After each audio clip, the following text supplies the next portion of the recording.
Hey, friends, thanks for joining me again for Grace with Paul Gray.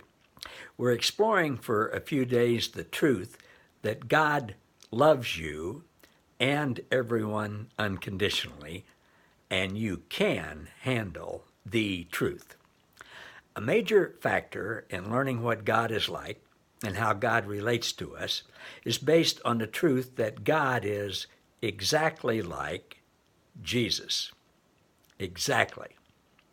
Here's a quick summary of some New Testament passages that inform us of that. Hebrews 1:3. Throughout our history, God has spoken to our ancestors by his prophets in many different ways.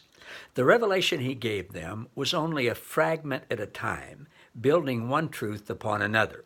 And the writer's referring to the Jewish scriptures, which we call the Old Testament. Goes on to say, but to us, living in these last days, God now speaks to us openly in the language of his Son, the appointed heir of everything. For through him, God created the panorama of all things in all time. The Son, Jesus, is the dazzling radiance of God's splendor, the exact representation of God's true nature, his mirror image. He holds the universe together and expands it by the mighty power of his spoken word. He accomplished for us the complete cleansing of sins and then took his seat on the highest throne at the right hand of the majestic one. Colossians 1:15, Paul says this, Jesus is the image of the invisible God, the firstborn of all creation. John, disciple, Jesus' closest friend here on earth, he quotes Jesus in John 14:9 when Jesus says, anyone who has seen me has seen the Father.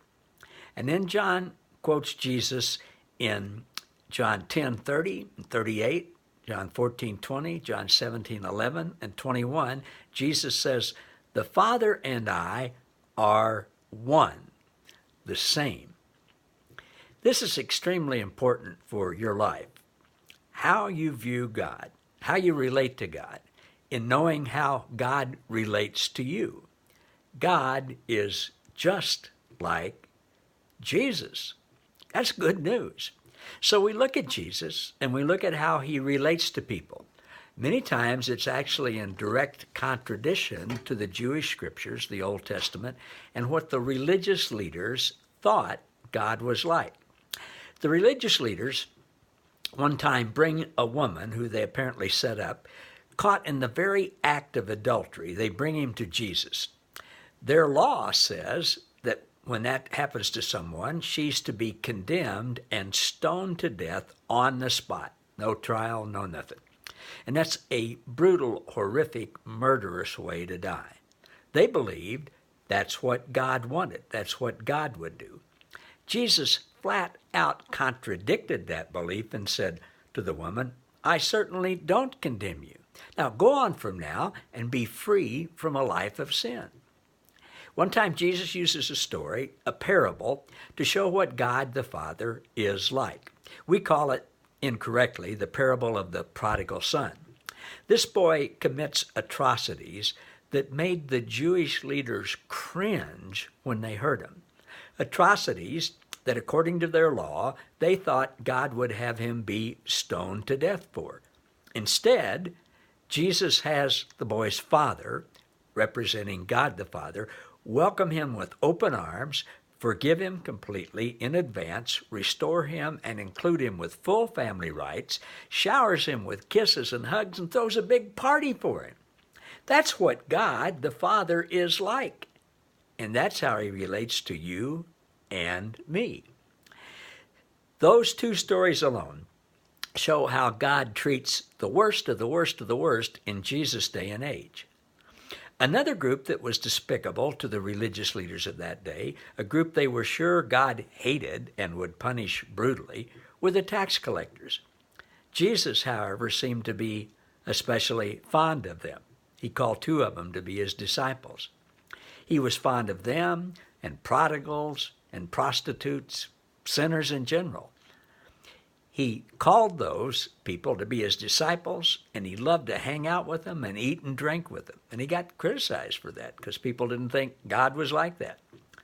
Friends, that is what God is like. That's how God relates to the worst of society, according to Jesus. In fact, the only people Jesus got angry with were the proud, pompous religious leaders. And he was upset with them because they taught that God was bad, not good. They didn't know what God was really like. And Jesus told them, he said, not a single one of you knows my Father or me. So I encourage you to study Jesus' life. Pray, ask Christ in you to tell you what he, Jesus, God, is like. And see how he relates to you. Take sides with Jesus. Believe him. Be willing to set aside what religious people may have told you that God is like. Instead, look at Jesus. Listen to Jesus.